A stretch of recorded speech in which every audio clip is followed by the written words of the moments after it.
Alison Dunning, Work in Progress video 17968326. Adultery and Divorce in Georgian Britain, the Class and Gender Divide. Prior to 1857, the only way to obtain a divorce in Britain where remarriage was permitted was through a private Act of Parliament. Divorce was only granted for adultery, and a wife seeking a divorce must also prove life-threatening cruelty. The high costs associated with obtaining a parliamentary divorce made it unobtainable for all but the wealthiest in society. Where a parliamentary divorce was not possible, a legal separation in the ecclesiastic court was an alternative.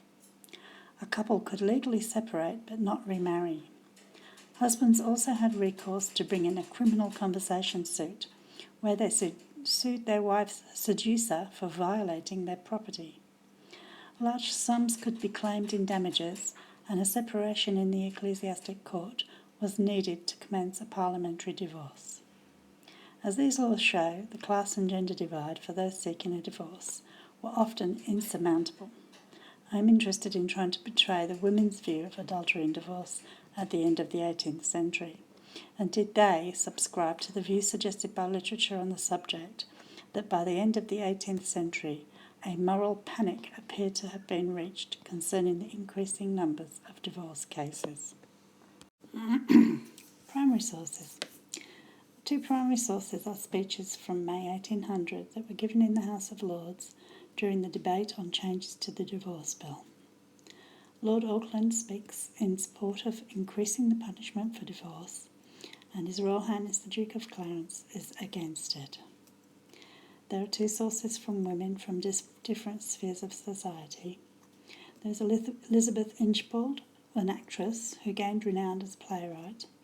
Her play from 1797, Wives as They Were and Maids as They Are, is a comedy that exaggerates the stereotypes of women in the period.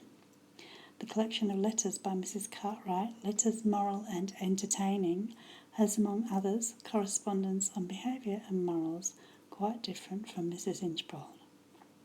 They also have newspaper articles against divorce.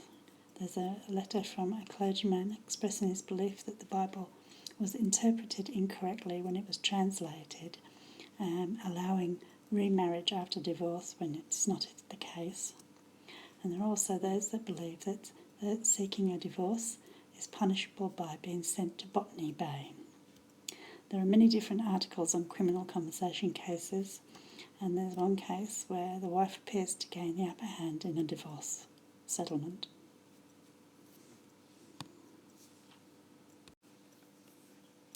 These sources were selected to attempt to give an equitable view on how adultery and divorce was seen at the end of the 18th century.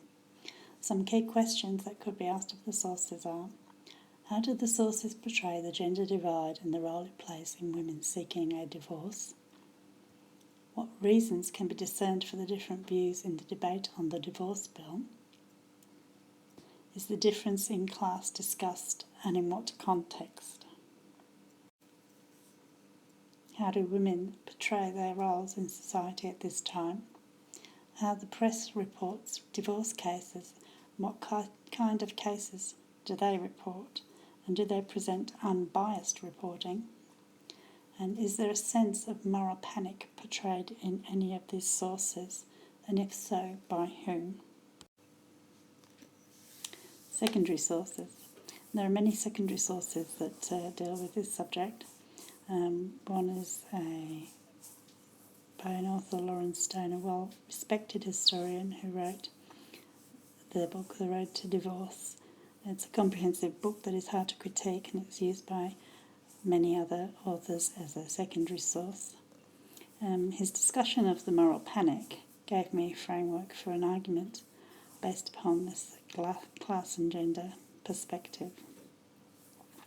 Another book that I'm using is Faramaz Dabhayawala and his book The Origins of Sex, The History of the First Sexual Revolution.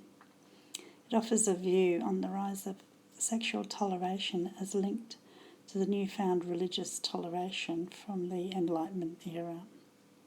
And it also discusses the periods when the moral reformers attempt to bring the changes to the law criminalising divorce, and this was not just at the end of the 18th century.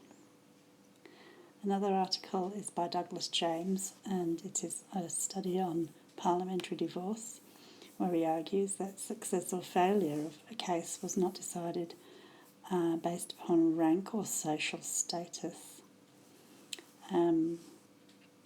This may be true, but I argue that both gender and class were barriers to women applying for a parliamentary divorce, which would probably explain the fact that there was only one woman successful in obtaining a parliamentary divorce in the period of time that he was looking at. We also have a book by Alice Brown, The 18th Century Feminist Mind, which discusses feminist views of the 1790s by writers such as Hannah More and Mary Wollstonecraft, both very different but prominent feminists of their time.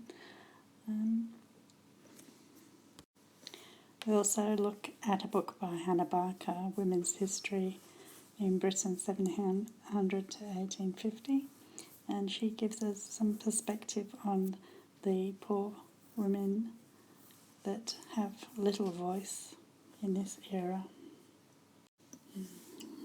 Well, preliminary findings are, while much is written about the feminists of this time, their views and actions do not reflect the majority of women from the 18th century. Mrs. Cartwright gives us the view of the moral obedient wife or daughter, while Mrs. Inchbald portrays women as figures their husbands or fathers attempt to control, and they are subjects of female commodification. Women of the lower classes have little voice, but it is arguable whether their position is better or worse than women of the gentry or mercantile class. These women had their names displayed in the papers as the property in criminal conversation cases, and if their husbands divorced them, they were often shunned by family, friends and society and had little prospects for employment.